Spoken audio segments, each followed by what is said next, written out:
북한 주민들은 남한의 드라마나 음악을 어떻게 접하고 있나요? 뭐 식상한 얘기지만 과거에는 중국을 통해죠. 모든 거는 이제 중국을 통해서 중국에서 남한 드라마 때문에 된 돈을 벌었죠. 왜냐면 중국은 좀 법이 없는 무자비한 나라잖아요. 그러니까 사실은 한국에서 드라마가 이렇게 나오게 되면 이 사람들은 그걸 무작위로 CD를 굽는 거예요. 그래가지고 이제 중국에다가 북한에다가 넘겨보내는데 그게 고난의 행군 때문에 한류 문화가 퍼졌어요. 왜냐면 고난의 행군 이전에는요 거의 중국하고 소통하지 않았어요. 왜? 중국보다 우리가 더 잘 산다고 생각했으니까. 근데 이제 고난의 행군하면서 국경에 있는 사람들이 중국하고 거래를 하면서 밀수가 시작되면서 북한에서 8개 도 중에 4개 도가 중국하고 연관되어 있어요. 뭐 양강도, 자강도, 평안북도, 이렇게 무산 이렇게 막 연결돼 있다 보니까 중국 사람들한테 물건을 받으다 보니까 중국 사람들이 한국 드라마 얘기도 하고, 그리고 또 우리 같은 경우에는요 중국 국경에 살았는데 저희가 채널을 돌리면요 길림성 통로가 나왔어요. 지린성 통로가. 근데 이상하게 4시 반이면 한국 드라마를 해요. 근데 그걸 이제 막 중국말로 그 사람들이 이렇게 번역을 해서 하는데 저희는 알잖아요. 그러니까 그 밑에 이렇게 자막만 번역을 한 거예요. 너무 재밌는 거예요. 그래서 사실 고난의 행군 때부터 이제 국경 사람들이 중국 채널을 국경 지역에 있다 보니까 전파가 잡혀가지고 보다가 한국 드라마를 밀수를 하면서 받기 시작했는데 이게 시초가 된 거예요. 그래서 이제 그때 당시도 그 고난의 행군 초기에는요 북한 당국도 별로 단속하지 않았어요. 그래서요 인민반원들이 전체를 앉아서 같이 봤어요. 대중영화처럼 봤어요. 장군의 아들.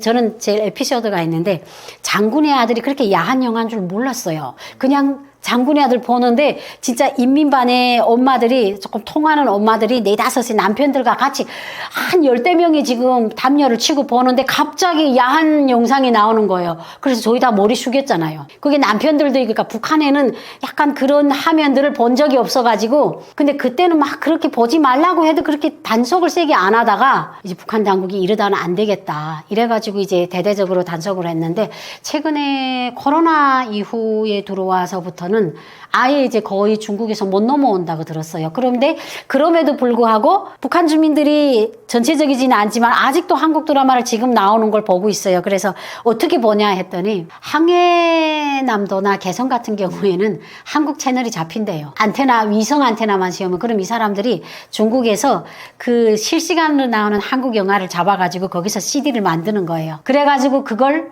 이제 전국에다가 하죠. 그래서 사실 북한 당국의 입장에서는 이게 중국만 막으면 한류를 막을 줄 알았는데 그게 아닌 거예요. 지금은 이제 중국을 통해서는 거의 단절이 되고 한국하고 가까운 지역에 있는 사람들이 주파수를 잡아서 한국 영화를 실시간으로 보면서 그걸 CD를 기계를 구워가지고 전국에 이렇게 유포를 시킨다 이렇게 들었는데 여기서 중요한 거는 퍼센트지예요. 옛날에는 조금 반대중화가 됐는데 지금은 그렇지 못해요. 지금은 한국 드라마를 보는 사람들이 옛날보다는 조금 많이 줄어든 걸로. 그러니까 이제는 사람들이 그런 것 같아요. 한국의 문화에 대해서 알대로 아는 사람들이 많기 때문에 이렇게 우리가 이 정도 아는데 이렇게 목숨 걸고까지 봐야 되나? 그리고 이제 북한도 이제는 한국 음악이나 이런 것들도 탈북민들도 이제 북한에다 전화를 하는 확률이 많이 줄어들었어요. 왜? 북한에서 저희한테 전화가 오지를 않아요. 옛날에는 돈 좀 보내달라고 많이 왔는데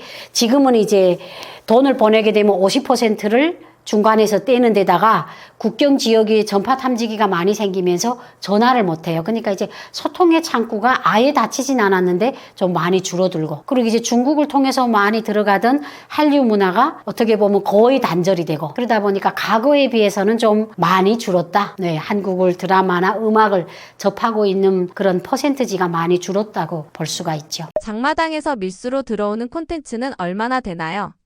지금은 밀수가 거의 안 돼요. 거의 못하고 있어요. 그리고 이제 북한 당국이 밀수를 하는데 중국에서 이제 자동차를 많이 북한에서 들여오고, 북한도 이제 개인 자동차를 허용했어요. 그래서 이제 북한에도 그런 거예요. 우리나라 같은 경우에는 이제 은행에다 돈을 넣어서 이제 내수 경제를 돌리고 이러는 거고, 돈을 이제 자기 돈을 몰래 감추고 이러면 그게 이제 발견되면 그게 범죄잖아요. 북한의 입장에서는 내가 은행에다가 돈을 저금을 하면 돈의 출처를 따지기 때문에 나라에서 은행에다 저금해서 안 해요. 그러니까 개인들이 다 돈을 쥐고 있단 말이에요. 그럼 북한 당국이 개인들의 돈을 어떻게 하면 국가가 빨아낼 것인가 해서 몇 책을 생각한 게 자동차에 개인한 거예요. 그러면 돈이 있는 사람들은 그러잖아요. 이게 송곳은 숨길 수가 없는 거예요. 돈이 있는 사람들은요, 먹는 문제가 풀렸기 때문에 보다 윤택한 생활을 하려고 해요. 그러면 자동차가 개인의 명의로 뽑을 수 있다고 국가가 허용을 하면 산단 말이에요. 그러면 북한이 어떻게 하겠어요? 그 자동차를 비싼 값에 팜으로써 주민들이 있는 돈을 빨아내요. 그래서 지금 중국에서 자동차를 많이 들여가요. 근데 이거는 국가 간의 밀수인 거예요. 그러니까 이제 국가와 국가 사이의 밀수는 계속이 되는데 개인의 밀수는 거의 못 되고 시장에서 암암리의 거래가 되겠죠. 북한의 시장에 가보면 중고매대가 따로 있어요. 근데 거기 가보게 되면 북한에서 말하는 중고매대는 중고 옷이에요. 입던 옷을 팔고 입던 뭐 이불 안감을 팔고 이런 사람들이 대부분 보게 되면 이제 그 요만한 작은 표말을 들고 있어요. 그러면 이제 사람들도 그걸 함부로 드러내놓는 게 아니라 그 앞을 지나는 사람들이 옷을 입은 거랑 얼굴 형태를 봐요. 아, 이 사람은 한국 드라마를 볼 수 있을 정도의 수준이구나. 그러면 이렇게 표말을 이렇게 딱 올려요. 그러면 거기에다가 쓰는 거죠. 다 자기네만의 암호로 쓰는 거죠. 드라마가 있다. 그럼 이렇게 표말을 보게 되면 눈으로 서로. 근데 지금은 거의 불가능하다고 그러더라고요. 그리고 북한은 그거예요. 간판 없는 집이 유명한 집이에요. 우리나라 같은 경우에는 뭐 CD를 파는 집이면 CD 판매장이라고 간판이 있잖아요. 거기 가서 우리가 사잖아요. 근데 북한은요, 뭐 개인 식당, 뭐 개인 이런 것도 다 간판이 없어요. 왜냐면 개인이 뭘 주고 팔 수 있는 걸 허용을 안 하기 때문에 사람들이 입소문을 내서 가는 거예요. 그래서 저희 같은 경우에도 집에 있을 때도 그 한국 드라마 CD를 전문 이렇게 빌려주는 집을 알았어요. 그러니까 이 집은요, 항상 경비태세에 있어요. 그러면은 그 집에 가면요, 북한 CD가 많아요. 해당아. 그러니까 북한도 이렇게 약간 음악 그런 CD랑 많거든요. 그러면 그게 이제 책상 꼭대기에 있어요. 그러면 이제 안전원이나 보이원이 갑자기 들이닥쳤을 때 그걸 보여주는 거예요. 그리고 한국 드라마를 빌리러 온 거는 진짜 김치움이나 이불소박이나 그런 데다가 몰래 감추죠. 그래서 북한에서 한국 드라마를 보려면 시장보다는 이제 개인이 아름아름으로 해가지고 내가 이 사람의 신분을 보장해 줄 수 있는 믿음이 있는 사람한테 소개를 해주는 거예요. 시장보다는 개인집에서 많이 하죠, 거래를. 북한 당국은 대한민국을 어떤 나라라고 선전하고 있나요? 재밌는 게 과거에는 그냥 헐벗고 굶주리는 나라라는 얘기를 많이 했어요. 그래서 저는 한국에 와서 안 건데 제가 어릴 때 배운 게 남조선은 이제 아이들도 팔아먹는다. 그래가지고 그 시대만평이라고 그림을 그렸어요. 그 기중기 박스에다가 아이들을 이렇게 실어가지고 배에다가 팔고 그리고 간호사들, 탄강 이렇게 탐부를 독일이나 이런 데다가 강제로 내몰아가지고 돈을 벌게 한다. 이래가지고 되게 인권이 없는 나라라고 얘기를 했고 국어교과서에도 헐벗고 굶주리는 남조선 어린이들을 도와준다 이렇게 됐는데 지금은 헐벗고 굶주린다는 말이 없어졌어요. 그러니까 북한 당국의 입장에서도 이제는 이 말을 하기가 부끄러운 거예요. 왜냐하면 대한민국이 잘 산다는 건 이제는 북한 사람이 거의 다 알거든요. 그러니까 이제 못 산다는 얘기는 안 하고 여전히 미국의 식민지, 부익부 빈익빈 사회 못 사는 사람과 잘 사는 사람의 차이가 하늘 땅이다. 그리고 항상 북한은 그냥 미국의 식민지란 얘기를 많이 해요. 지금도 미국이 죽으라면 죽고 살라면 살고 기라면 기라는 그러니까 나라의 자존심이 없는 나라다.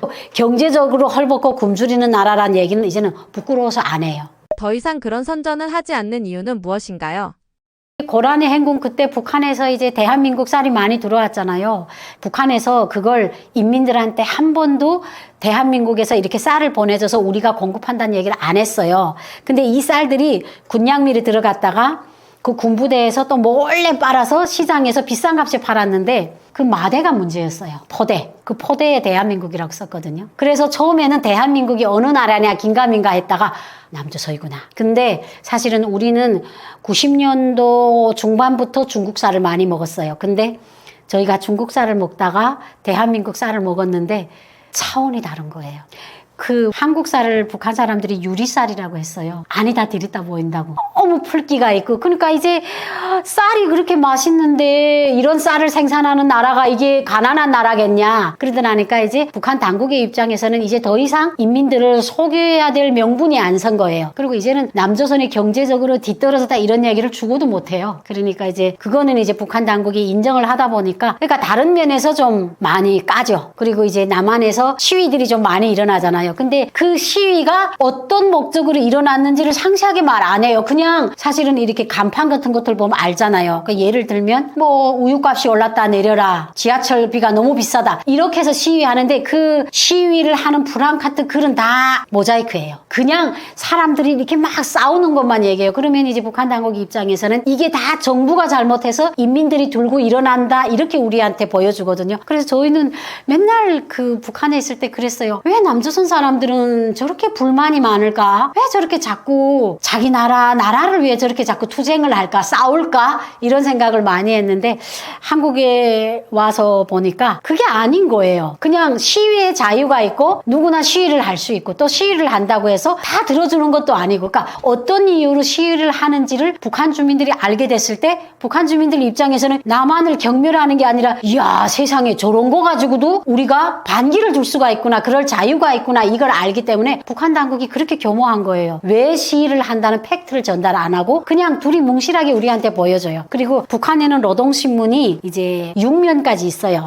5면하고 6면은 국제소식이에요. 거기 가면 그냥 다 남한에 대한 비방 중상밖에 없어요. 그러니까 이제 북한에서는 전문 한국 TV를 24시간을 모니터링하는 사람들이 있거든요. 거기서 우리 국민들이나 일반 사람들이 이제 만약 정부에서 이거 정부는 왜 이런 예산안을 이렇게 많이 정했냐? 왜 우린 이런 것들을 발표하잖아요. 그러니까 그런 것들도 딱 따다가 정부가 다 잘못한 것처럼 북한 주민들한테 보여주는 거예요. 그러니까 북한 주민들은 이게 자유, 시위의 자유, 언론의 자유, 말의 자유를 모르는 사람들이기 때문에 아 국가가 인민들을 위한 돈을 제대로 안 해가지고 인민들이 뿔났구나 이렇게 생각을 하는 거예요. 그러니까 이제 우리가 보통 보면 이제는 북한 주민들도 이제는 남한 사회에 대해서 알 만큼 안다 하는데 알 만큼 안다는 게 한국 드라마나 K-팝이나 이런 것에 대해서는 많이 알지만 정치적인 문제에 대해서만큼 그렇게 많이 알지는 못해요. 왜냐면 사람들이 몰래 보는 게 어떻게 우리가 한국에 와서 탈북민들이 처음에 왔을 때 이 사회에 스며들지 못하는 이유가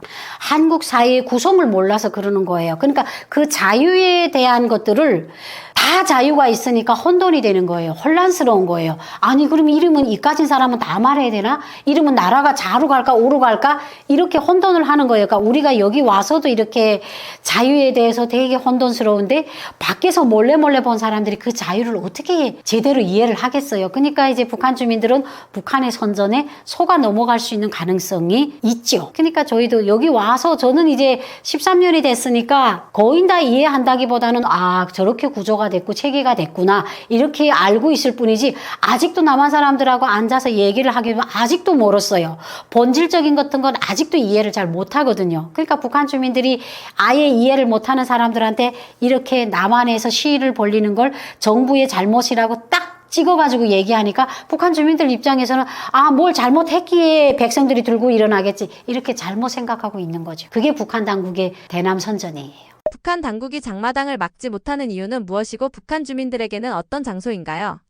북한에서는 이제 시장이라고 부르죠. 그러니까 간판은 그래요. 옛날에 제가 어릴 때는요, 농민시장이었어요. 이렇게 앵두 팔고, 다래 팔고, 잣 팔고, 어르신들이 나와서 빨래방치 팔고, 칼도마 팔고, 담장도 요만했어요. 그러니까 시장이 활성화가 되려면 그 시장에서 유통될 수 있는 물건이 있어야 돼요. 근데 북한에는 내수경제가 멈추다 보니까 북한 자립적으로 생산할 수 있는 물건은 없잖아요. 그럼 어떻게 시장이 돌아가요? 못 돌아가는데 다행히 밀수로 인해서부터 중국에서 물건이 대대적으로 진짜 치솔, 치약, 아브라 다 넘어온 거예요. 그러다 보니까 시장이 활성화가 됐는데 김정은 정권이 들어와서 현재 북한 전역에 시장이 한 500개 정도가 됐어요. 그리고 골목시장까지 합히면 뭐 더 말할 여지가 없는 게 북한에서는 시장을 없애지 못해요. 왜? 그러려면 북한 주민들한테 다 월급을 주고 배급을 줘야 돼요. 배급을 주고 월급을 주면 뭐예요? 시장에서 장사를 하지 말고 직장을 다녀야 돼요. 근데 지금 북한의 안에서 배급도 못 주고 월급도 못 줘요. 그렇기 때문에 장마당까지 막아버리면요. 이제 사람이 적당히 해야지 사람을 다 죽게 만들면 그때는 터져요. 그러니까 북한 당국이 어떻게 보면 관리를 하는 거죠. 장사를 하게 하되 또 거기에다가 어떤 프레임을 씌워요. 그 프레임이 뭐냐? 쌀 같은 것도 얼마에 팔아라고 국가가 딱 정해줘요. 그리고 그 쌀 파는 판매소도 국가가 그 시장 안에서 운영을 하게 만들었어요. 그러다 보니까 북한 주민들 입장에서는 시장에 나가 앉긴 않지만 어떻게 보면 국가가 정한 그 값에 쌀을 팔아야 되는데 쌀이 좀 그 값에 자기네가 넘겨도 못 받잖아요. 그러면 어떻게 하겠어요? 그때부터 비리가 나오는 거예요. 시장을 단속하고 있는 담당자들한테 뇌물을 고이고 비싸게 파는 거예요. 그러니까 이제 시장이라는 거는 없어질 수도 없고 북한 당국의 입장에서는 다시 사회주의 체계로 돌아오지 않는 한 내수 경제가 다시 돌아가지고 옛날에 80년대처럼 북한 주민들이 직장에 남편이 다니면 온 가족이 부양가족으로 배급을 받는 그 체계로 돌아가기 전에는 장마당을 없앨 수가 없는 거예요. 그러니까 북한 당국 입장에서는 그냥 장마당을 그냥 놔두죠. 놔두고 그 안에서 정권이 그냥 딱 기후를 정하고 요것 팔아라. 그리고 대신 뭐냐? 장마당에 있는 장세를 올렸어요. 그러니까 이제는 그 장마당을 이용해서 이 사람이 얼마를 팔든 상관이 없어요. 장세를 국가가 받아들이는 거예요. 그러면 많은 사람들이 나와서 시장에 나와서 장사를 하면 북한은 또 그만큼 장세를 많이 걷어들여가요. 그러니까 어떻게 보면 북한 당국에서는 뭐 미치지 않는 장사고 또 시장을 확대함으로써 인민들한테 먹고 살아갈 수 있는 기회를 주는 걸로 되는 거예요. 그러니까 북한 당국은 손해볼 거 없죠. 그러니까 장마당을 줄이지는 못하죠. 막지를 못하죠. 그 대신 이제 엄격한 규율 이런 것들을 세워줘요. 그리고 시장을 북한 당국이 어떻게 이용하냐면요. 대중교양 장소로 이용해요. 그래가지고 이제 예를 들면 작년 재작년에도 이제 16살짜리 아이가 한국 드라마를 봤다고 창설했어요. 사용을 했어요. 그러면 그런 포고를 어디다 붙이냐? 시장 문짝에다 붙여요. 그러면 시장이라는 것은요. 물건을 파는 사람도 들어가지만 사는 사람도 들어가요. 그러면 어떻게 보면 북한 전체 인민이 다 볼 수가 있는 집합 장소인데 거기다가 포고문을 붙여요. 그러면 시장에서 장사를 하는 사람들이 저걸 봤을 때 어떻게 하겠어요? 내 물건을 파는 의미도 있지만 그런 포고를 보면서 아, 내가 한국 드라마를 보지 말아야 되겠다는 공포심도 갖는 거예요. 그러니까 장마당이라는 거를 사람들의 생존을 위해서 열어놓은 것처럼 보이지만 어떻게 보면 사람들을 통제하기 위해서 가둬놓는 그런 도구로도 북한 당국이 지금 이용을 하는 거죠. 그러니까 장마당을 없애진 못하죠. 북한의 MZ세대들은 북한과 한국에 대한 인식이 각각 어떤가요? 북한에는 한국에서 장마당 세대라고 하죠. 북한에서는 고난의 행군 세대 혹은 미공급 세대. 미공급이라는 게 쌀을 공급받지 못했다. 한국에 오니까 장마당 세대라 하더라고요. 근데 북한에는 그렇게 안 불러요. 미공급 세대, 고난의 행군 세대 이렇게 부르는데 북한이 요즘 젊은이들이 방탄배낭을 모르면 간첩이죠. 그러니까 이제 방탄소년단이라면 누구도 알잖아요. 그러니까 이제 얘네들은 자기네 은어로 통해요. 야, 방탄배낭 봤네. 이러면 그게 방탄소년단이고 그 트로트를 좋아해요. 젊은이들도. 그리고 이제 북한에서 제일 인기가 없는 게 랩이에요. 랩. 왜냐면 그 랩을 알아듣지를 못해요. 그리고 북한은요, 조금 한국보다는 서정적인 문화를 좋아해요. 음악 선율도 좋아하지만 그 가사를 되게 좋아하거든요. 저는 그 북한에 있을 때 나훈아의 홍씨 생각이 난다 홍씨 젖가슴을 내주던 하는데 그 노래 딱 들으면 문화적 충격 받았어요. 어떻게 여자의 젖가슴이라는 말이 노래 가사 속에 들어가지? 근데 계속 듣다 보니까 야, 정말 어떻게 이렇게 어머니를 이렇게 절절하게 묘사를 하지? 그러니까 그 노래에 빠져드는 거예요. 그러니까 이제 가사를 중요시 하는데 트로트가 되게 보면 희노애락이 있어요. 그러다 보니까 이제 북한 주민들이 트로트를 좋아하는 이유가 곡도 좋지만 그 가사 속에 우리의 인생사가 있고 정치적인 문구가 없는 거예요. 당을 받들자, 정국을 위해 충성하라 이런 문구가 없고 인간과 인간 사이에 감정이 있는 거예요. 그래서 되게 좋아하고 그리고 또 요즘 젊은 세대들은 춤을 또 많이 배우다 보니까 이제 뭐 방탄소년단의 춤을 북한에서는 이제 꺾기춤, 털기춤이라고 해요. 그러니까 이제 팔을 턱턱 털면 먼지를 턴다 이렇게 해가지고 북한에서는 방탄소년단 춤을 젊은 애들이 거의 거의 다 추고 최근에 2018년에 온 내가 탈북민 여성분을 만나봤는데 소녀시대를 너무 좋아하더라고요. 막 이렇게 따라했대요. 그래가지고 자기네 동네에 춤 선생님이 있는데 그 선생님이 소녀시대 춤들을 애기들한테 배워줬다 이런 얘기를 하더라고요. 그래가지고 한국에 와가지고 자기는 그 소녀시대가 나오는 걸 보고 펑펑 울었다고. 왜냐면 자기네는 그걸 이불을 쓰고 춤을 마음껏 추지도 못하고 다 그 춤을 출 때는 엄마 아버지가 망보고 췄는데 한국에 와서는 자기네가 TV를 깡깡 틀어놓고 마음대로 들을 수 있다는 게 이렇게 벅찬 일인 줄 몰랐다 이런 얘기를 하시더라고요. 북한에서 탈북할 때 핸드폰을 들고 오는 경우가 많이 있나요? 북한에서 탈북할 때 핸드폰을 들고 왔다가 대부분 중국에서 바꿔가지고 오더라고요. 그러니까 그 이유가 그러니까 이제 사람마다 좀 다를 수가 있어요. 그러니까 최근에 근데 가장 최근이라고 해도 2018, 2019년도거든요. 북한에서 떠난 사람들. 그런데 이제 북한에서 과거에는 이제 막대기 폰이라고 이렇게 어떻게 보면 폴더 폰 같은 걸 할 때는 그게 전체적으로 다 부속이 다 중국 부속이었어요. 그러니까 중국 핸드폰 부속을 가져다가 껍데기만 북한 이름을 달아서 그게 되게 재밌는 게 중국에서 이런 칩만 갖다가 바꾸면 북한에 앉아서도 중국이랑 한국이랑 전화할 수가 있었어요. 그래서 북한 당국이 그걸 한때 다 또 횟수했어요. 그래 지금에는 뭐 아리랑, 평양, 푸른 하늘 스마트폰을 생산하고 뭐 통계를 보니까 70%가 북한에서 핸드폰을 소유했다 이렇게 통계가 나왔는데 저는 이게 좀 아이러니한 대답인 것 같아요. 저희랑 이제 연계를 하는 북한 통신원이 얘기하는데 보면 아유 아직도 절반 이상의 핸드폰이 없다고 그러더라고요. 네, 그래서 그 최근에 북한에서 생산하는 스마트폰을 가지고 와서는 중국에 와서는 쓸 수가 없는 거예요. 그러니까 이제 최근에 탈북한 탈북민들이 타치폰을 중국까지 갖고 왔다가 그게 이제 국제전화가 안 되기 때문에 중국에서 버리고 중국 전화를 갖고 한국에 들어오는 경우를 많이 봤고 대부분요 북한에서 오신 분들이 USB를 많이 갖고 와요. 그래서 제가 아는 지인도 그 USB에 어릴 때 사진부터 시작해가지고 북한의 장편 소설 영화까지 다 담아가지고 왔어요. 그래서 왜 핸드폰에 안 갖고 왔냐 하니까 그래도 USB가 내장량이 많아가지고 많이 갖고 온다고. 그래서 저는 최근에 북한 핸드폰을 들고 들어온 사람을 저는 거의 못 봤어요. 근데 이게 이해가 되잖아요. 북한에서는 이제 국제전화를 못하게 구조를 만들었기 때문에 그 폰을 가지고 중국까지 와서는 그 폰이 쓸모가 없는 거예요. 그리고 저 같은 경우에는 저는 2012년에 왔는데 저는 이제 북한에 있을 때 전화기가 없었어요. 그래서 중국에서 폴더폰을 하나 샀는데 그 이제 태국으로 해가지고 진포를 오다가 그 진포에 떨궜어요. 그래서 저는 핸드폰을 잊어버렸는데 대부분의 사람들이 핸드폰은 거의 들고 오질 않더라고요. 북한 주민들에게 핸드폰이란 어떤 의미인가요?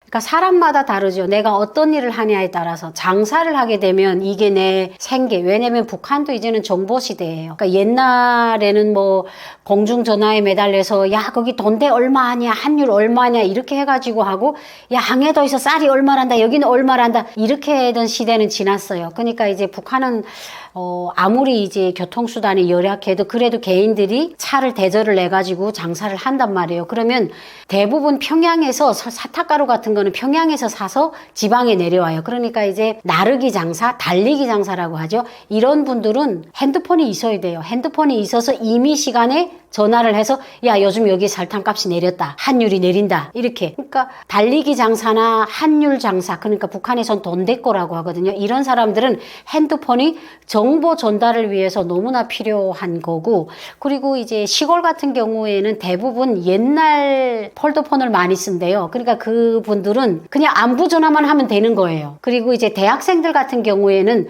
스마트폰이 있어야 학교를 다닐 수가 있는 게 그 대학생들의 그 홈페이지에 들어가면 북한에는요 인터넷이 안 돼도 북한 내부에서 쓸 수 있는 인트라넷은 된단 말이에요. 그럼 거기에 단체 문자나 과제들 그리고 대학교 홈페이지에 들어가면 그 대학교 도서관 같은 게 있어서 그거를 서치를 해볼 수가 있어요. 그렇기 때문에 대학생들 경우에는 타치폰이 없이는 공부를 못 해요. 그러니까 이제 각자 어떤 위치에서 어떻게 사냐에 따라 그 스마트폰이 다른 거예요. 그리고 또 예를 들면 또 약간 북한에서는 그 헛가다라고 하죠. 여기서는 되게 잘났다고 겉들거리 징징거리는 사람, 이런 사람들은 그걸 과시용인 거죠. 나 스마트폰 있어, 나 타치폰 있어, 이렇게 멋으로 또 들고 다니는, 돈이 있는 사람들은 멋으로 들고 다니는 사람이 있고, 그리고 여성들 같은 경우에는 저는 이제 최근에 이제 외국 사람이 북한에 들어가가지고 이제 그 북한 여성들을 이렇게 찍은 거 봤는데 깜짝 놀란 게, 이게 한국하고 똑같구나 하고 생각한 게, 그 핸드폰 그 장식핀까지도 너무 이렇게 거민형 같은 것도 있고, 그러니까 여성들 같은 것도 그 핸드폰 자체가 이 사람의 인격을 올려주는 어떻게 보면 도구가 되는 거예요. 2010년도만 해도 여성이 남성한테 예전에는 이제 옷을 주고, 그러니까 레단 예물이라고 하죠. 옛날에는 그래도 시계, 일본 세이코 시계를 레단으로 주게 되면 야, 쟤 진짜 장가 기차게 잘 갔구나 이랬는데, 지금은 타치폰을 주는 거예요. 그러니까 그 타치폰이 그런 것 같아요. 그 세계에서 나는 문명하게 살아가고, 또 생업에 필요하고, 대학생들은 공부에 필요하고, 그러니까 이제 북한이라는 제도가 열악하긴 하지만 그래도 많이 발전을 한 거예요. 그러니까 어떻게 보면 스마트폰을 갖고 있다는 것 자체는 나는 이래봐도 문명한 사람이야, 이런 걸 보여줄 수 있는 거고, 또 우리나라 같은 경우에는 뭐 초등학교 아이들도 다 갖고 있잖아요. 뭐 스마트폰은 뭐 자연스럽게 갖고 있는 거지만, 북한 같은 경우에는 생업이나 일상생활에 많이 도움을 주는 그런 역할도 하는 것 같아요. 한국하고는 의미가 다른 거죠. 한국은 뭐 그냥 스마트폰이면 애기들이 뭐 저녁에 부모들하고 연락하려고, 서로가 소통을 하려고 이거 하지만, 북한에서는 소통의 의미보다는 뭐 좀 생업이나 살아가는 데 필요한 것들, 이런 것들에서 조금 도움을 주는 그런 도구고, 그리고 또 이제 스마트폰도 이제 북한 스마트폰을 제가 재작년에 생산한 걸 봤는데 어제 삼성폰인 줄 알았어요. 안에 그 내용들 보니까 다 있는 거예요. 내비게이션도 있고, 그러니까 북한에서는 길동무라고 하죠. 그러니까 앱 이름이 다른 거예요. 그리고 우리 여성들이 제일 좋아하는 뷰티 카메라도 있고, 화장법 하는 그런, 그러니까 어떻게 보면 앱이 너무 많은 거예요. 근데 그 앱을 보니까 그 여성들이 사진을 찍으면 되게 예쁘게 뽀샵을 해주고, 그리고 화장을 이렇게 딱딱딱 해주고 하는데, 저 깜짝 놀랐어요. 그러니까 너무나 발전을 한 거예요. 그러니까 이제 그런 폰을 갖고 다니면 삶의 질이 올라가죠. 그러니까 이제 어떻게 보면 북한도 대학에 있는 대학생들 엄마들은 집 재산을 팔아서라도 내 아들한테 스마트폰을 사주는 거예요. 왜? 그게 없으면 아들이 공부를 못하니까. 왜냐면 대학 같은 것도 그 인트라넷을 통해 가지고 과제 같은 것도 이제 다 이제 단체 문자를 주거든요. 근데 내가 스마트폰이 없으면 내 과제가 뭐고, 그런 도서관을 어디서 서치를 해봐야 될지 할 수가 없단 말이에요. 그러니까 이제 어떻게든 부모들도 아들의 미래를 위해서도 이렇게 무리하게 돈을 내서라도 이제 스마트폰을 사주고 그러더라고요. 휴대폰 사용 시 도청 문제는 없나요? 북한에서 다 도청한다고 하는데, 제가 알아본 데에 하면 평양, 국경 지역에서 평양으로 가는 전화는, 평양도 이제 전화번호가 02잖아요. 서울하고 똑같아요.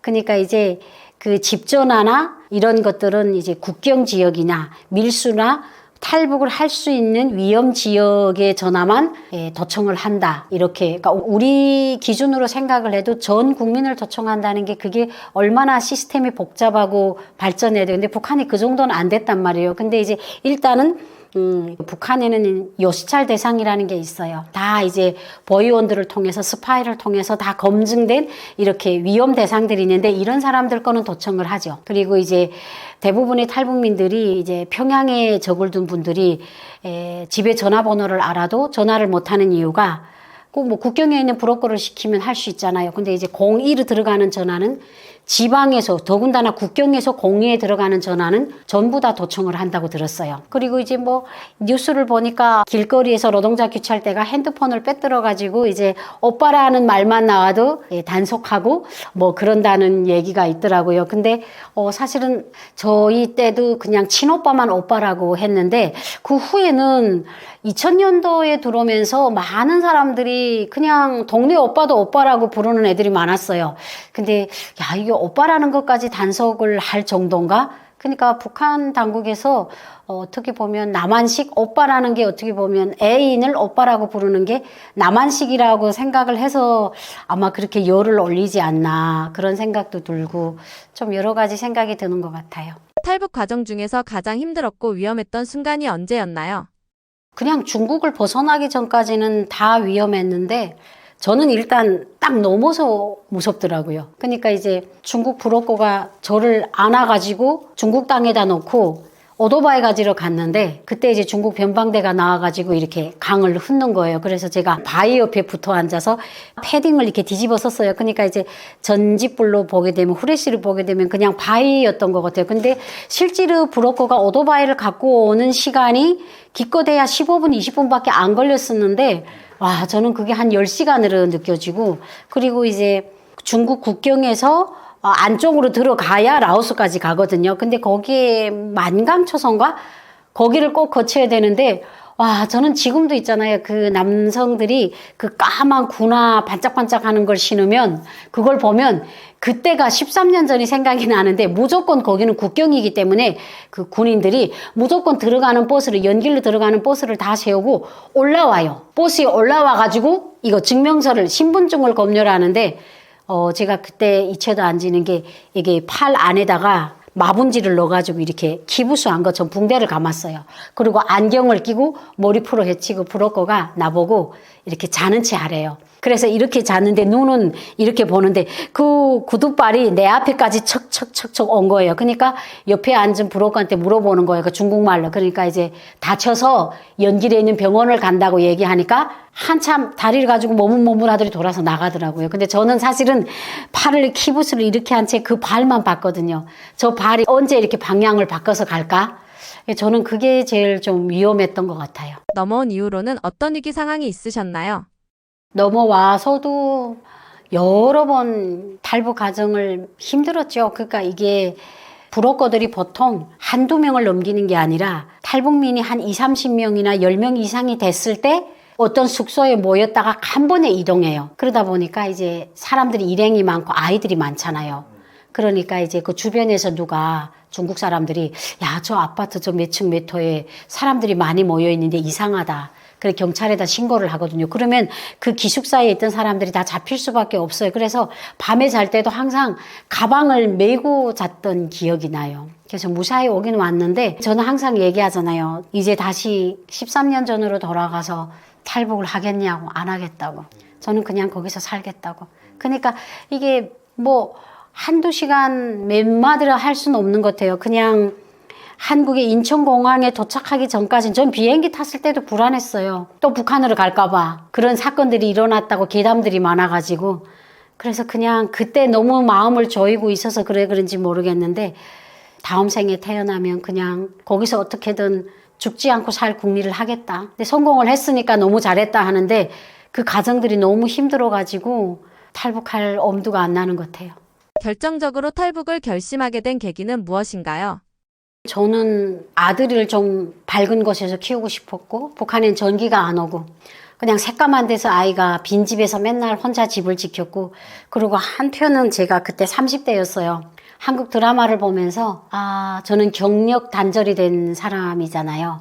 그러니까 결혼 전에는 방송을 하고 아나운서처럼 살다가 시집을 와서는 아무것도 못하니까 그 드라마 속에 보니까 제 나이 또래 여성들이 막 명찰을 앞에 하고 컴퓨터 하고 저 그걸 딱 봤는데 야 나도 저렇게 좀 살고 싶은 거예요. 일을 하고 싶더라고요. 그렇다 해서 뭐 감자배낭 메고 뛰는 일 말고요. 저도 컴퓨터도 하고 싶고 안경도 끼고 제가 하고 싶은 일을 하면서 아직 나는 30대니까 괜찮아. 아직 살 날이 많아. 그래서 저는 사실은 거기서 밀수를 하다 보니까 밥은 먹고 살았어요. 아들을 좀 밝은 곳에서 키우고 싶고 또 여기 와서 나도 여자로 좀 살고 싶더라고요. 저는 이 두 가지가 중복이 돼서 탈북을 결심했어요. 탈북자들은 북에 두고 온 가족들이 많다고 하는데 탈북자들이 북에 있는 가족을 바라보는 심정이 어떤가요?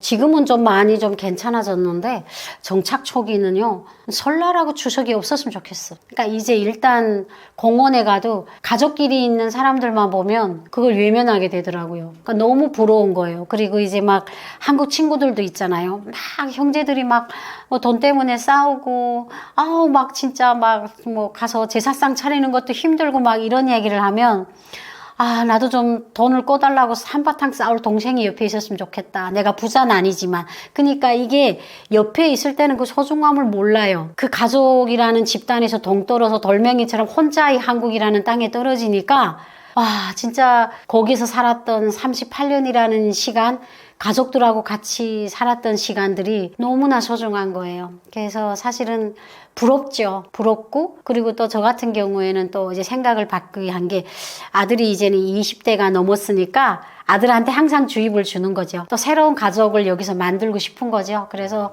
빨리 안착이 돼서 빨리 결혼해라 막 이렇게 얘기하는데, 저는 그런 것 같아요. 이거는 아물 수가 없는 것 같아요. 그러니까 시간이 조금 지나면 덤덤해질 뿐이지, 그 가족에 대한 빈자리, 그 아픔 이런 것들은 메꿀 수가 없는 것 같아요. 근데 이제 초기처럼 그렇게 막 엉엉 울진 않아요. 지금은 그냥 이렇게 보고, 또 남한 사이에 물들어가면서, 그래, 가족이 많아서 가족 때문에 또 얼마나 힘들어하는 사람들이 있어요. 또 그런 사람들을 보게 되면, 아유, 그러게 이걸 다행이라고 해야 되나? 그러니까 항상 자기 위안을 하는 것 같아요. 그래도 늘 그립죠. 그래서 그냥 막 TV에 나오면 막 민족 대이동이어가지고 막 차가 정차된다. 그래 막 사람들이 막 짜증난다. 막 이렇게 얘기하면, 아우, 나도 한번, 그러니까 그런 거예요. 차를 타고 가는데 항상 5명이 앉아야 될 자리에 내가 혼자 앉아 있으니까 그 빈자리를 이렇게 보는 거예요. 야, 저 뒷좌석에 사람이 앉는 날이 있을까? 우리 가족이 저 뒷좌석에 앉는 날이 있을까? 예, 항상 그런 좀 불쌍한 상상을 하는 것 같아요. 늘 그립죠, 뭐. 탈북 후 한국에서 가장 맛있게 먹었던 음식은 무엇인가요? 탈북 후 한국에서 먹었던 음식? 그래도 저는 지금도 삼겹살이죠. 그냥 저는 이제 사실 소고기를 내 돈으로 사 먹어본 적이 없어요. 왜냐면 일단 비싸고, 그래 저는 지금도 한국 사람들의 표현을 잘 모르겠어요. 입에서 살살 녹는데요. 한참 식으니까 그렇게 즐길 수가 없는데? 그러니까 저는 이제 뭐 식사 약속이 있어서 누가 소고기를 사주면 먹지? 아니, 삼겹살이 얼마나 고소하고 맛있어요. 저는 지금도 이제 식사 약속 잡으면 소고기 드실래요? 아니요, 돼지고기요, 이러거든요. 근데 저는 한국에 와서 가장 맛있게 먹었던 게 그냥 삼겹살이고, 그리고 저는 파스타를 맛있게 먹었어요. 그게 면이 두껍잖아요. 그러니까 북한에서 먹었었던 옥수수 국수 면하고 너무 맛이 유사한 거예요. 그래서 저는 해물 파스타를 지금도 잘 먹어요. 그래서 이제 만약에 되게 좋은 분하고 식사를 하게 되면 저는 파스타요 이러는 거예요. 그러니까 그분이 이해를 못하는 거예요. 어떻게 북한에서 사셨는데 이게 파스타가 입에 맞냐고, 이게 이태리 음식이라고. 그냥 농담 삼아 그러죠. 그러게요, 우리 친척 중에 누가 이태리에 있었나 봐요, 막 이런 얘기 하는데, 지금도 그냥 삼겹살, 파스타 이 2가지를 제일 좀 맛있게 먹어요. 한국에서 처음 먹었던 라면은 어떠셨나요? 북한에 그런 말이 있어요. 지랄도 멍석 펴놓고 하면 안 한다고. 북한에 있을 때는요, 그 꼬부랑 국수 그 스프 물이 없어지는 게 살점을 떼내는 것처럼 아팠어요. 너무 맛있으니까. 근데 한국에 와서 아들을 데려오기 전에 1년 동안 제가 혼자 살다 보니까 그 신라면, 컵라면 갖고 살았어요. 근데 이게 사람이 라면에 데이더라고요. 그래서 저는요, 점점 이제, 저는 1년에 라면을 2번 먹나? 지금? 저는 거의 안 먹어요. 그러니까 일단은 너무 1년 동안 그것만 먹어서 막 이제 보기만 해도 싫고, 그리고 또 나이가 들고 살이 찌고 이러니까 그 라면을 먹으면 또 살이 찐다고 하니까 좀 되게 안 먹어요. 자극적인 걸. 그러니까 이제 이게 사람이 이렇게 음식 맛이 변할 수도 있구나. 그래서 어떤 음식도요, 적당히 먹어야 돼요. 그냥 1년 동안 줄창 먹었더니 지금은 라면 한 박스를 사놓으면 아들이 들랑날랑 하면서 몇 달 먹지, 저는 아무리 배고파도 라면은 안 먹게 되더라고요. 남한 사람들이 모르는 북한의 음식이나 식문화가 있을까요? 일단은 식문화가 다른 게, 저는 북한에서는 외식을 매식이라고 하거든요.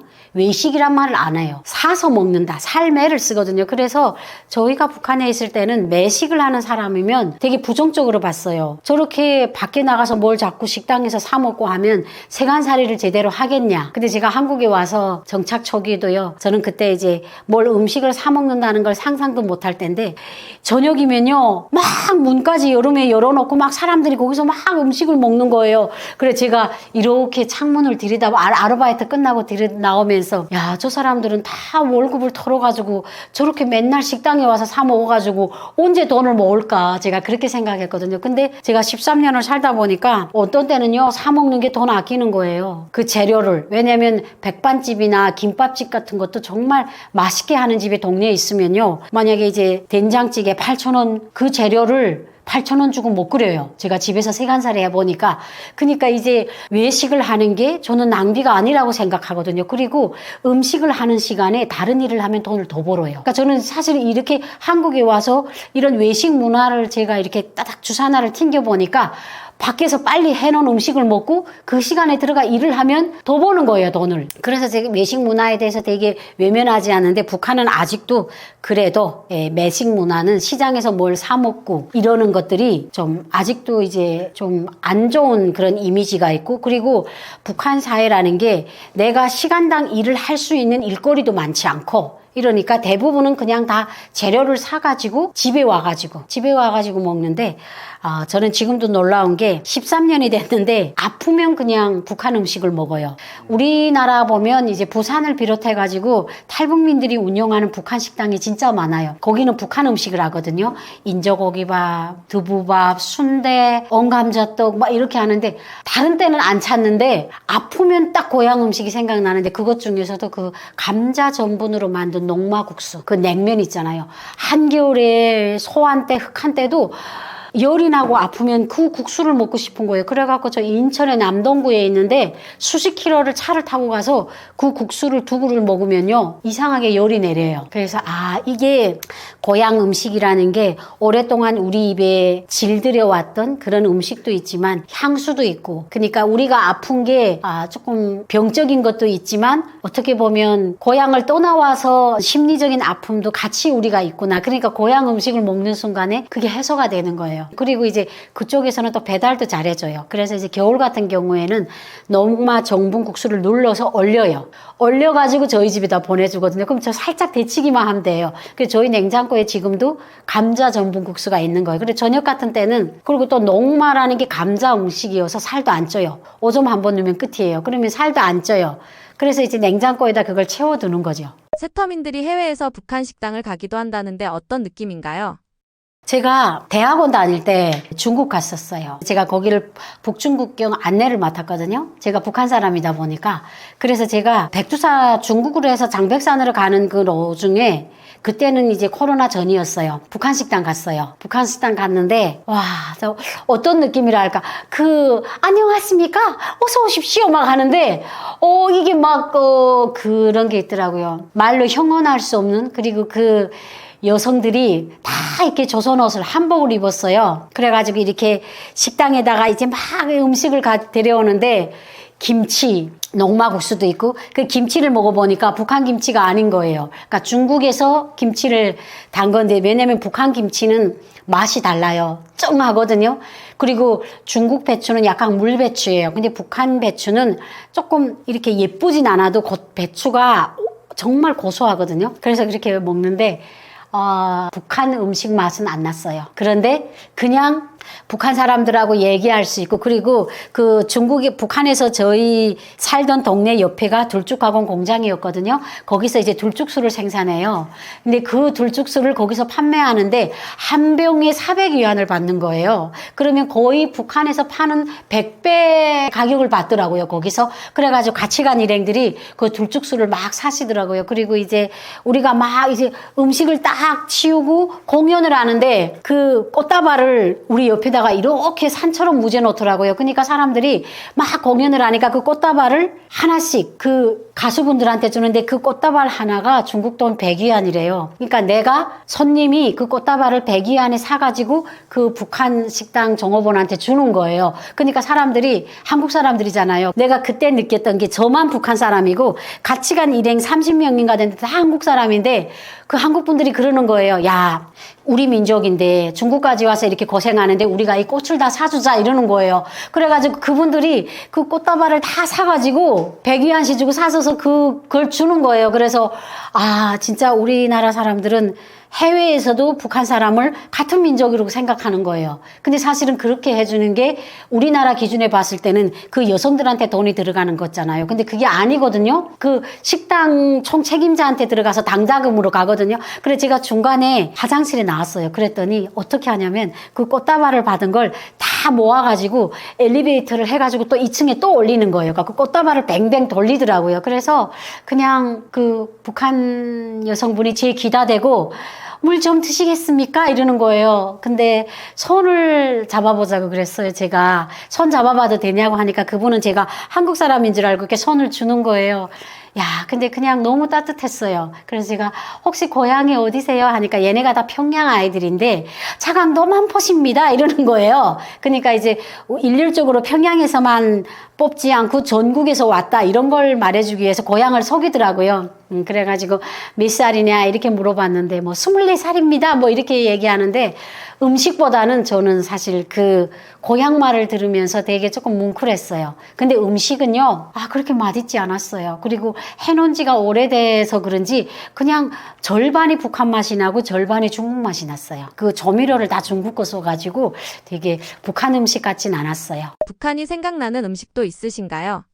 우리나라는 사과, 배 이런 것도 과학 기술이 발전해가지고 다 이렇게 접목하잖아요. 그러니까 막 사과도 막 이만하고. 근데 제가 한국 사과, 큰 사과를 다 못 먹어요. 그러니까 이제 막 먹다 보면요. 처음에는 사과 향이 났다가 어느 순간에 아무 맛도 없어요. 물만 있어요. 근데 이제 북한 사과는 화학 비료 부족으로 인해서 비료를 거의 못 써요. 그리고 재래식처럼 키워요. 과학이 발전 못해서. 그러니까 사과가 진짜 이렇게 강구 사과라고 이렇게 작아요. 국강이라고 있는데 근데 그 사과를 먹으면요. 새콤한 맛의 그 사과 향기, 그 향은 못 이겨요. 그러니까 이제 과학이 발전할수록 본연의 맛은 자꾸 잊어가는 것 같아요. 그러니까 품종은 좋아져요. 개량이 돼서. 그런데 사과 그 본연의 맛은 거의 안 나는 것 같아요. 그러니까 이제 북한은 좀 모든 게 발전하지 못하다 보니까 그 순수성을 좀 지키는 편이고 한국은 너무나 모든 게 발전해가지고 사과도 맛있는 사과도 있지만 이제 계속 품종을 개량을 하다 보니까 어느 순간에 이게 사과 맛인가 배 맛인가 조금 착각할 때도 있고 그리고 향이 좀 없어요. 이게 저는 한국에 와서 사과를 정말 좋아하기 때문에 많이 사 먹거든요. 요즘엔 사과값도 올라고 이랬는데 엊그저께도 10,000원에 4알짜리 사과를 샀어요. 그래서 절반을 했는데 조금 맛은 있는데 그래도 고향에서 내가 먹어봤던 사과보다는 향이 못하다. 예, 조금 그런 생각이 들더라고요. 북한군의 식량 부족 문제에 대해서는 어떻게 생각하시나요? 실제로 보고 들은 것 있으신가요? 북한 군인들은 굶진 않아요. 북한 주민들이 굶지. 그러니까 이제 북한에는 군관들은 국가가 정한 배급량이 있어요. 그러니까 병종에 따라 뭐 800g, 900g, 장교들은. 그리고 군인들은 650g인가 됐는데 2023년에 580g으로 줄였어요. 그러니까 하루에 먹는 양을. 그러니까 그만큼 식량이 부족하죠. 근데 그 양을 580g을 제대로 나가면 배고프진 않을 거예요. 근데 그 양이 제대로 나가진 않는 거죠. 그러다가 대부분 북한 군인들은 잡곡을 먹어요. 옥수수 쌀. 근데 그 북한에서는 강냉이 쌀이라고 하는데 강냉이 밥을 먹으면요. 요만큼 먹어도 든든해요. 소화가 잘 안 되거든요. 그래서 흰 쌀밥을 먹으면 금방 소화가 돼요. 그러니까 우리 한국 같은 경우에는 잡곡이 비싸잖아요. 북한은 잡곡이 싸요. 그리고 잎쌀이 비싸잖아요. 그러니까 북한 군인들 같은 경우에는 식량 부족을 겪으면은 아예 밥을 주거나 안 주거나 이러진 않는데 그 양이 준 거죠. 군대들은 밥을 세워서 먹는다 이런 말이 있어요. 그러니까 이제 전기밥가마나 전기밥가마에다가 밥을 해서 밥을 풀 때 그냥 박죽으로 푸는 게 아니라 접시 가지고 퍼요. 그래서 밥을 이렇게 다 세워요. 누워있는 쌀을 다 세워요. 그러면 거기에다가 알루미늄 그릇에다 담거든요. 그래 그 쌀알을 세워서 담는다 그래요. 보는 사람이 많아 보이게. 그만큼 이제 북한 군도 식량 부족 때문에 많이 심각하죠. 그렇지만 굶지는 않는다. 양이 줄다 보니까 좀 배고프죠. 그러면 자연이 어떻게 하겠어요? 도둑질 할 수밖에 없어요. 그런데 이제 북한군의 도덕도 옛날보다는 좀 많이 줄었다고 들었어요. 그 이유가 김정은 정권이 올라서면서 조금 군인들에 대한 기강을 조금 올렸어요. 그래서 옛날보다는 조금 도둑놈이 많이 줄었지만 완전히 근절되진 않았어요. 그래서 군대를 갔다 오면요. 이제 보통 군인들 보면 우리는 저희 동창들도 10년 갔다 오니까 할아버지가 돼서 왔더라고요. 이 사람이 진짜 28살이냐 믿기 어려울 정도로. 그래서 군인들이 제일 좋아하는 계절이 아무래도 가을이죠. 가을은요. 자기만 부지런하면 뭐 농장밭도 습격할 수 있고 그런 기회가 있고, 그리고 최근에 제가 들은 소식인데 북한에는 독립부대라는 게 있어요. 대대나 연대별로. 그러면 이 사람들은 어떤 역할을 했냐? 깊은 산골짜기에 들어가서 그 원려기지 같은 농사를 했어요. 돼지도 먹이고. 그래서 과거에는 독립부대에 배치가 되면 죽으러 가는 줄 알았어요. 왜? 산간 오지로 들어가니까. 근데 지금은요, 기존에는 국경경비대 군인이 되는 게 정말 소원이었는데 지금은 코로나 때문에 국경이 막혀가지고 국경경비대도 이제는 거지가 된 거예요. 그래서 지금은 그 독립부대에 배치되는 걸 그렇게 원한대요.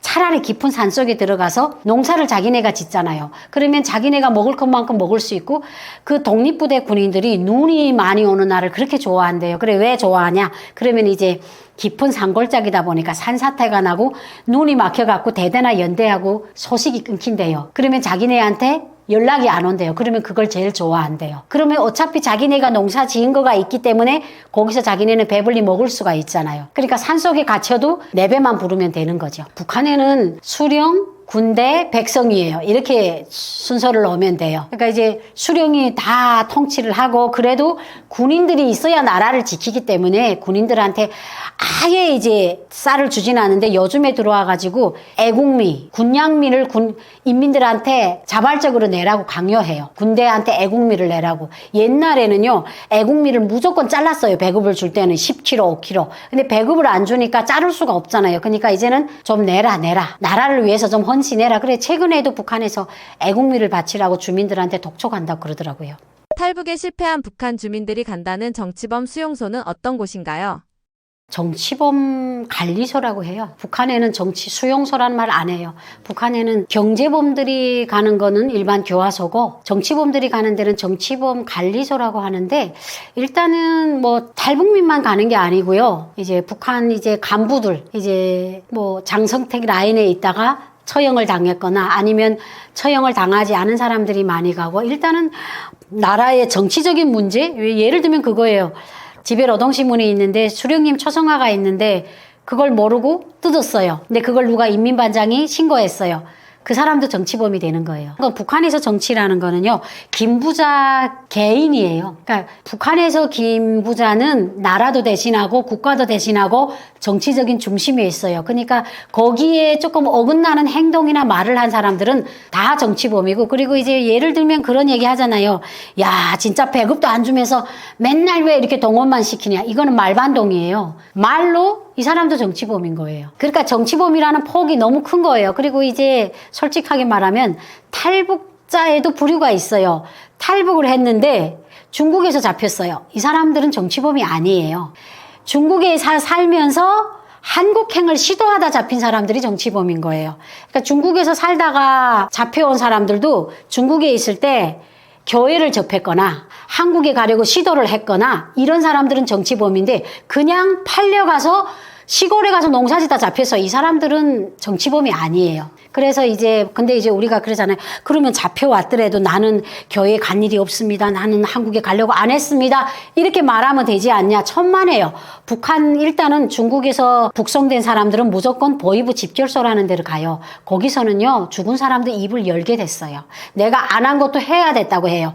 여기서 그러다 보니까, 솔직히 다 얘기하다 보니까 같이 북송이 됐는데도 어떤 사람은 단련대를 가고 어떤 사람은 교화소를 가고 어떤 사람은 정치범 관리소로 가는 거예요. 그게 한국행이나 교회. 그러니까 보통 보면 중국에 와 사는 사람들이 교회에서 많이 살아요. 보호를 해주니까. 그러기다 잡혀온 사람들은 무조건 정치범 수용소로 가는 거죠. 그리고 제일동포들, 옛날에 북한의 60년도에 제일동포들 다 북한에 끌어들였잖아요. 이 사람들이 북한에 들어와 살아보니까 자기네가 생각했던 조국이 아니거든요. 그러니까 이 사람들이 말을 잘못하고 불만을 갖고 있으면요, 이 사람들도 정치범이 되는 거죠. 우리 유명하잖아요. 대한민국의 강철한 대표님. 그분도 할아버지가 일본에서 다 가족을 데리고 북한에 왔는데 조금 뭘 잘못했나 봐요. 그랬다고 그 가족들을 몽땅 다 평양에 살다가 정치범 수용소에 데려갔는데, 이분이 그래서 수용소의 노래라는 걸 써가지고 그게 베스트셀러도 오르고 미국에 가서 강의도 하고 그러잖아요. 그러니까 저는 그 수용소의 노래를, 저도 관리소, 정치범 수용소 저는 못 가봤으니까 모르잖아요. 그걸 딱 보는데 와, 사람이 이렇게 짐승처럼 살 수도 있구나. 그러니까 이제 거기를 가보면 거기서도 살아나올 수 있는 사람이 있고 살아나올 수 없는 사람이 있어요.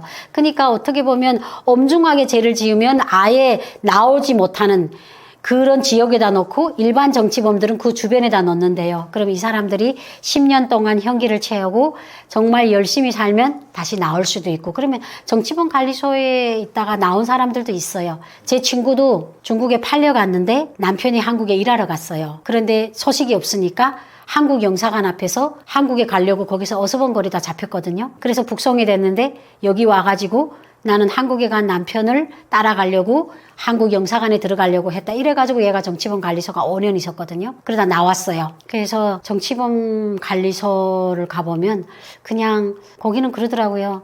비료를 주지 않았는데 옥수수가 이만하대요. 그러니까 그게 왜 그렇게 크냐. 잡초 하나도 없대요. 잡초가 있으면 때려 죽인대요. 그리고 또 이제 정치범 관리소 같은 데 가게 되면요. 공장이 있어요. 거기서 인민군대 군복은 정치범 관리소에서 만들어요. 그리고 자전거도. 그러니까 그 정치범 관리소는 내가 조그마한 실수라도 하면 죽기 때문에 사람들이 최선을 다해서 사는 거예요. 그러니까 중요한 물품은 그런 데서 만드는 거예요. 그래서 거기에서 살다가 이제 살아나온 사람도 있고 죽은 사람들이 거의 많죠. 남한보다 잘 살던 북한이 언제 어떤 기점으로 역전되었다고 생각하시나요? 간단하게 세 가지예요. 북한이 몰락했던 이유가 첫째로 서로 소통을 하면서 교류를 하던 동유럽이 무너졌어요. 그리고 두 번째로는 개혁 개방을 안 했어요. 세 번째로는 핵무기를 개발했어요. 이 세 가지 때문에 몰락된 거예요. 그러니까 80년대만 해도 북한에 있는 주요 방직공장, 편집공장 기계들은 다 독일 기계였어요. 그래서 독일 기술자들이 항상 와 있었어요. 그러니까 이제 북한도 그 동유럽 사회주의랑 같이 소통을 하면서 경제가 조금 올라갔어요. 근데 동유럽이 무너지면서 그 모든 것이 멈추다 보니까 북한 경제가 멈췄어요. 그러면 중국처럼 발빠르게 개혁 개방을 해야 되죠. 근데 안 했어요. 그러다 보니까 이제 북한 경제가 벼랑으로 내려갔는데, 그러니까 주변에서 많이 다른 나라들이 유혹을 했죠. 개혁 개방을 해라. 그러면 이제 북한 당국의 입장에서는 개혁 개방을 하는 동시에 북한의 국가가 무너진다고 생각했거든요. 독재 국가가. 왜냐면 독재 국가를 유지하려면 그게 순종하는 노예들이 있어야 돼요. 근데 그 노예들이 인민이에요. 근데 그 인민들이 개혁 개방을 하면 세상을 볼 수 있는 눈을 가져요. 그럼 어떡하겠어요? 야, 우리가 지금까지 살아왔던 게 잘 살아온 게 아니구나. 우리는 지금까지 저 사람들이 노예로 살았구나. 이걸 알게 되면 국가에 대한 불만이 생기고 뒤집어 엎을 수 있는 마음이 생기잖아요. 그래서 개혁 개방을 안 했어요. 거기다가 핵무기를 개발했어요. 왜? 북한이 핵무기를 개발하는 게 두 가지 목적이에요. 하나는 세상을 통해서 위협을 하려고 하고, 하나는 주민들을 얽매여 두려고 하는 거예요. 조선이 없으면 지구도 없다고 말하잖아요. 그러니까 자기네를 건드리고 우리가 마지막일 때는 핵무기를 퍼뜨려서 지구라는 땅을 없애겠다는 거예요. 그걸 공공연하게 말해요. 그러면 주민들 입장에서는 이렇게 무서운 제도를, 이런 세력을 우리가 배신했다가는 우리도 죽겠구나. 공포를 주는 거죠. 이 세 가지 때문에 북한이 몰락을 한 거예요. 북한에서 먼저 남한의 선을 긋는 모습을 보여주는데요. 어떻게 생각하시나요? 저는 기대감이 없죠. 아마 문재인 대통령하고 김정은이 만났을 때가 그 마지막 패였던 것 같아요. 그러니까 이제 지금까지 정부와 정부 사이의 교류도 있었고, 그리고 이제 개인들, NGO 단체들 교류도 있었잖아요. 그리고 이제 북한에서 원하는 게 뭐냐면 자기의 자존심을 세우면서도 통 큰 지원이었어요. 근데 대북 제재라는 데 걸렸는데 그걸 다 무시하고 자기네를 이렇게 도와줄 줄 알았는데 그 문재인 정부에서는 그렇지 못했거든요. 그러니까 김정은 입장에서는 이제는 기대를 아예 떨군 거죠. 아, 이제는 한국이라는 나라하고는 더 교류를 해봤자 그냥 이렇게 썰금썰금 그렇게 도움을 주는 거 가지고는 성에 차지가 않는 거예요. 그러니까 이제 북한에서 유화 정책을 썼잖아요. 자, 우리가 도로도 나쁘다. 내가 여기까지 오는데 몇 시간 걸렸다. 이거는 뭐냐? 우리가 이렇게 힘들다는 걸 어느 정도 어필을 함으로써 어떻게 보면 동족만이 가지는 그런 동정심을 끌어내려고 했어요. 통 크게 도와달라 이거였는데 대북 제재 걸렸어요. 못 도와줬어요. 그러니까 이제 김정은은 다혈질이잖아요. 그러니까 이제 이제는 필요 없다. 이제는 러시아나 중국이 있으니까 우리는 그쪽으로 해가지고 우리 정권을 지켜야겠다. 이제는 남한하고는 더 이상은 그래가지고 뭐 지금 다 통일이란 말도 없애고 다 없앴잖아요. 그러니까 북한은 이제 더 이상 대한민국에 기대를 안 하는 거죠. 그리고 요즘에 이재명 정부가 들어와서 많이 제스처를 보내잖아요. 거예요. 좀 연락하자 어쩌자. 근데 북한이 입장에서는 앞으로 어떻게 반응할지는 그건 누구도 모를 거지만 지금 상황에서는 그런 거예요. 내가 삐져서 돌아섰는데 사탕을 주겠다고 돌아서면 체면이 없잖아요. 자, 내 사탕 줄게 오나 하면 아이들도 그러잖아요. 자기 자존심이 있는데. 그러니까 북한 정부의 입장에서는 지금 이재명 정부가 많이 이제 신호를 보내는데도 모른 채 하는 거예요. 그러니까 자기네가 일단은 알려고 다시 돌아오기는 너무나 많은 선을 껐어요. 통일이라는 말을 없애고 애국가에서 통일이라는 말을 뺐잖아요.